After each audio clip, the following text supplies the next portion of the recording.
MSOE 002 unit 5 ആണ് നമ്മൾ ഇന്ന് നോക്കുന്നത്. ഇന്ത്യൻ എമിഗ്രേഷൻ ഡ്യൂറിംഗ് കൊളോണിയൽ റൂൾസിനെ പറ്റിയിട്ടാണ് പറയുന്നത്. ഇതിൽ ലേണിംഗ് ഒബ്ജക്റ്റീവ്സ് ആയിട്ട്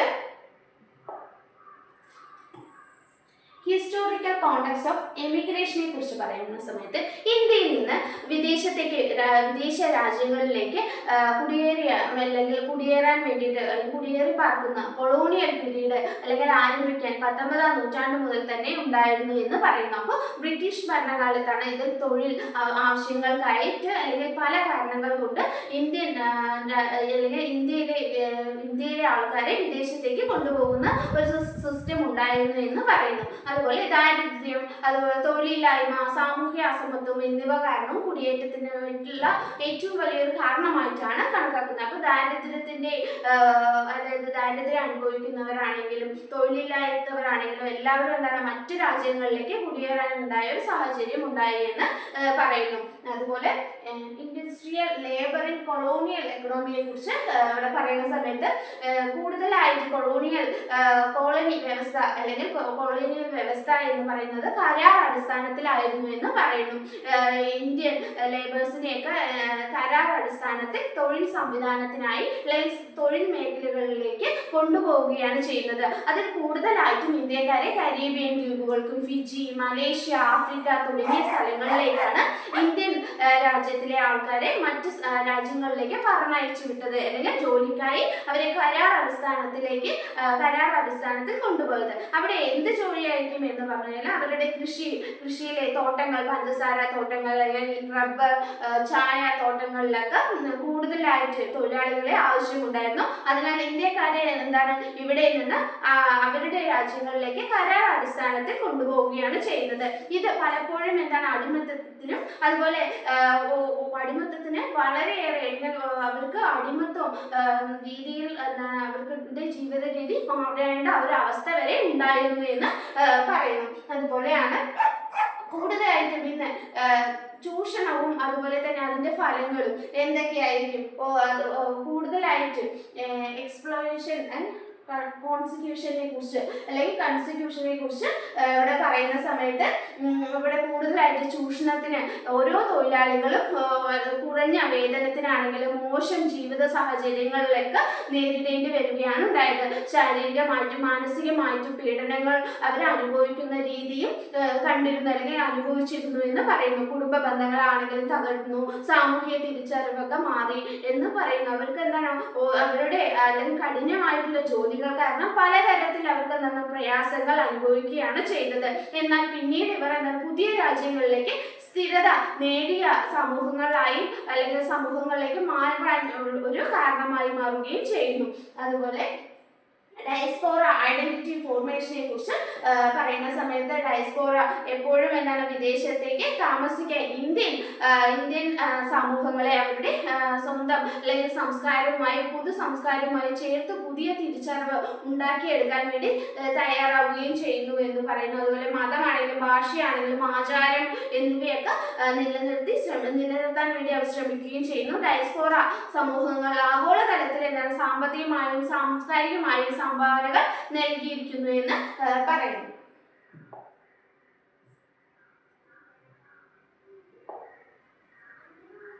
ഇൻട്രൊഡക്ഷൻ ആയിട്ട് പറയുന്ന സമയത്ത് ആൻസെന്റ് മൈഗ്രേഷൻ ഏതെല്ലാം രീതിയിലായിരിക്കും പുരാതന കുടിയേറ്റം നടക്കുന്ന സമയത്ത് എങ്ങനെയാണ് പുരാതന കാലത്ത് കുടിയേറ്റം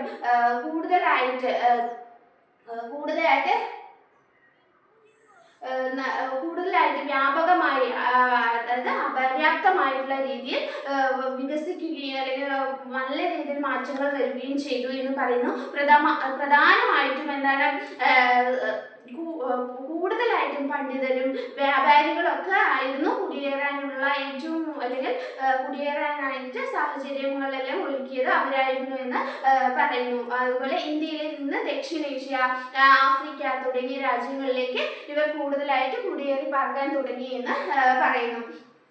ഇത് കൂടാതെ തന്നെയാണ് കൊളോണിയൽ മൈഗ്രേഷനെ കുറിച്ച് പറയുന്ന സമയത്ത് വ്യവസായം, അതുപോലെ കൃഷിയാണെങ്കിലും അതിന്റെ വളർച്ചയാണെങ്കിലും ആണെങ്കിലും അതുകൂടാതെ തന്നെ കൊളോണിയൽ അതായത് എക്സ്പാൻഷനിലാണെങ്കിലും ഈ ഘട്ടങ്ങളിലൊക്കെ തൊഴിലാളികളുടെ വലിയ തോതിലുള്ള കുടിയേറ്റമാണ് കാരണമായത് എന്ന് പറയുന്നു. അതിന് കൂടുതലായിട്ട് ഫോക്കസ് ചെയ്യുന്നത് ഏതെല്ലാമാണ് എന്ന് പറഞ്ഞു കഴിഞ്ഞാൽ ഫോക്കസ് ചെയ്യുന്നത് ഇൻഡിപെൻഡന്റ് ലേബർ സിസ്റ്റത്തെ കുറിച്ച് ഇവിടെ പറയുന്നു.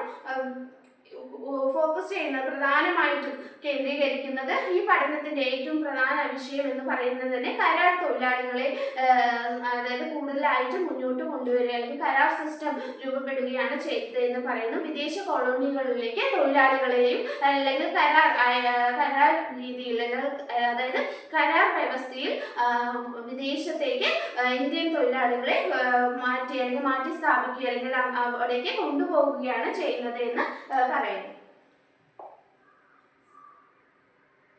ഹിസ്റ്റോറിക്കൽ കോണ്ടെക്സ്റ്റിനെ കുറിച്ച് അതിൽ എന്താണെന്ന് പറയുന്നത് നോക്കാം.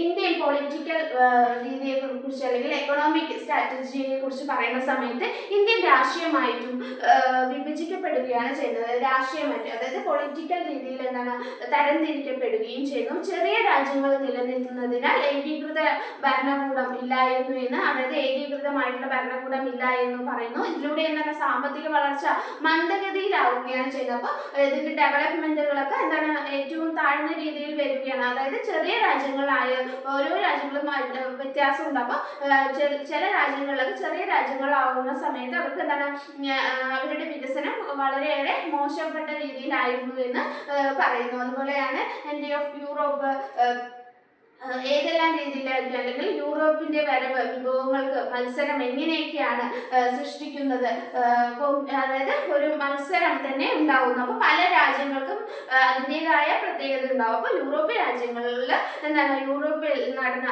വ്യവസായ വിപ്ലവമാണെങ്കിൽ അതിന്റെ മൂലം എന്താണ് കച്ചവട വസ്തുക്കളെയും അതുപോലെ കച്ചവട വസ്തുക്കൾക്ക് വേണ്ടിയും അതിന്റെ ആവശ്യങ്ങൾ വർദ്ധിപ്പിക്കാൻ വേണ്ടിയൊക്കെ ആയിരുന്നു എന്താണ് അവിടെ ഒരു വിപ്ലവം തന്നെ സൃഷ്ടിച്ചത് എന്ന് പറയുന്നു. അതുപോലെ ഇന്ത്യ പലപ്പോഴും എന്താണ് പല രാജ്യങ്ങളിലേക്ക് കച്ചവട വസ്തുക്കൾ അല്ലെങ്കിൽ ഇന്ത്യയിൽ നിന്ന് കൊണ്ടുപോകുന്ന രീതിയും അല്ലെങ്കിൽ ഉപയോഗിക്കപ്പെടുന്ന രീതിയും ഉണ്ടായിരുന്നു എന്ന് പറയുന്നു. അപ്പോൾ യൂറോപ്പിലേക്കും എന്താണ് ഇന്ത്യൻ കച്ചവട വസ്തുക്കൾ പല സാധനങ്ങൾ യൂറോപ്പിലേക്ക് കയറ്റുമതി ചെയ്തു എന്ന് പറയുന്നു. ബ്രിട്ടീഷ് ഈസ്റ്റ് ഇന്ത്യ കമ്പനിയുടെ ആധിപത്യം എങ്ങനെയായിരുന്നു?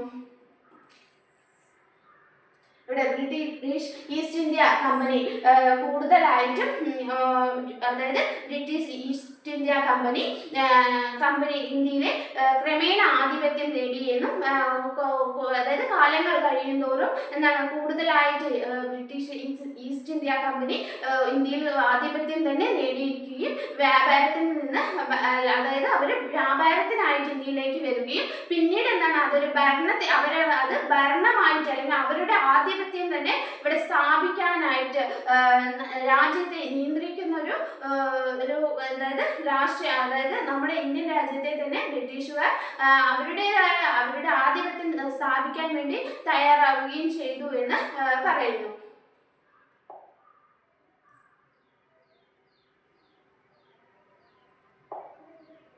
ഹിസ്റ്റോറിക്കൽ കോണ്ടെക്സ്റ്റ് 2നെ കുറിച്ച് എന്താണ് പറയുന്നതെന്ന് നോക്കാം. ഇവിടെ എക്സ്പോർട്ടായിട്ട് കോട്ടൺ ആണെങ്കിലും ഇൻഡിഗോ പോലുള്ള സ്പൈസസ് പോലുള്ള സാധനങ്ങൾ ഭക്ഷ്യധാന്യങ്ങളാണെങ്കിലും കോട്ടൺ തുണികളാണെങ്കിലും മറ്റ് പലതരത്തിലെ എന്താണ് കയറ്റുമതി ചെയ്യുന്ന ഒരു സമ്പ്രദായം ഇവിടെ അല്ലെങ്കിൽ എക്സ്പോർട്ട് ചെയ്യുന്ന ഒരു സമ്പ്രദായം ഉണ്ടായിരുന്നു.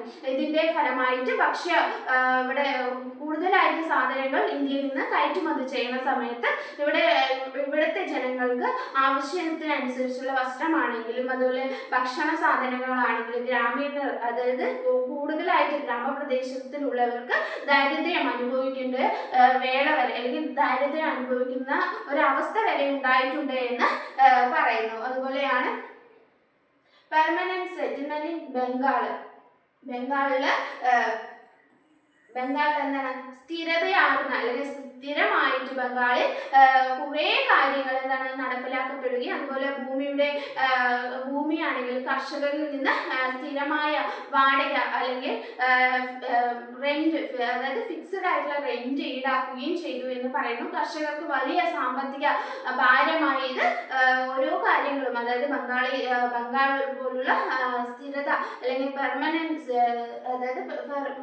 ആയിട്ടുള്ള സെറ്റിൽമെന്റ് നടക്കുന്നതിലൂടെ ബംഗാളിലൊക്കെ കൂടുതൽ ഭൂമിയാണെങ്കിലും മറ്റ് അതായത് കൃഷി രീതിയാണെങ്കിലും കൃഷിയിലാണെങ്കിലും മറ്റ് സാമ്പത്തികമായിട്ടുള്ള രീതിയിലാണെങ്കിലും എല്ലാ കാര്യങ്ങൾക്കും എന്താണ് സ്ഥിരമായിട്ടുള്ളൊരു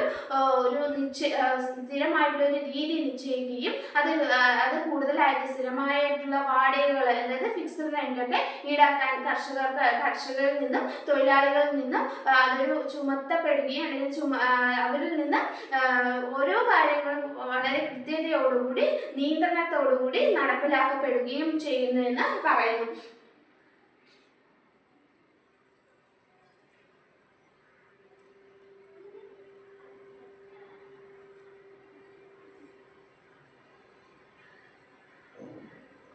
കൂടുതലായിട്ടും ഗ്രാമീണ വ്യവസ്ഥയിൽ അല്ലെങ്കിൽ ഗ്രാമീണ പ്രദേശങ്ങളിലുള്ള ആൾക്കാർക്ക് അവിടെ തകർച്ചകളൊക്കെ ഉണ്ടാവുകയും ചെയ്യുന്നു. അതുപോലെ നൂൽ നെയ്ത്ത് തുടങ്ങിയ മേഖലകളിലൊക്കെ അവർക്ക് എന്താണ് തകർച്ച രൂപപ്പെടുകയും അല്ലെങ്കിൽ തകർച്ച അനുഭവിക്കേണ്ടി വരികയും ചെയ്തു എന്ന് പറയുന്നു. ഗ്രാമീണ വ്യവസായങ്ങൾ തകർന്നുകൊണ്ടിരിക്കുകയും ചെയ്തു എന്ന് പറയുന്നു. ബ്രിട്ടീഷ് യന്ത്രോൽപ്പന്നങ്ങൾ കാരണമാണ് നാട്ടിലെ തൊഴിലാളികളുടെ അവസരം ഇല്ലാതെയായി മാറുന്നത് അല്ലെങ്കിൽ കുറഞ്ഞത് എന്ന് പറയുന്നു. അപ്പോൾ ബ്രിട്ടീഷുകാർ എന്താണ് അവരുടെ യന്ത്രം കൊണ്ടുവരികയും അതിൽ നിന്ന് അവരെ കൂടുതലായിട്ട് അവരുടെ ലാഭം കൊയ്തെടുക്കുകയും ചെയ്യുന്നു. അപ്പോൾ എന്താണ് ഇന്ത്യൻ രാജ്യത്തിലെ അല്ലെങ്കിൽ ഇന്ത്യൻ ഗ്രാമീണ പ്രദേശത്തിലെ തൊഴിലാളികൾ, നെയ്ത് നൂൽക്കുന്നവരും കൈത്തൊഴിലാളികളൊക്കെ എന്താണ് അവർക്ക് ലഭിക്കുന്ന ഓരോ അവസരവും ഇല്ലാതായി മാറുകയും അവർ ലഭിക്കുന്ന അല്ലെങ്കിൽ അവർ ചെയ്തു കൊടുക്കുന്ന തൊഴിൽ തന്നെ ഇല്ലാതായി മാറുന്ന ഒരു അവസ്ഥ വരെ ഉണ്ടായിരുന്നു എന്ന് പറയുന്നു.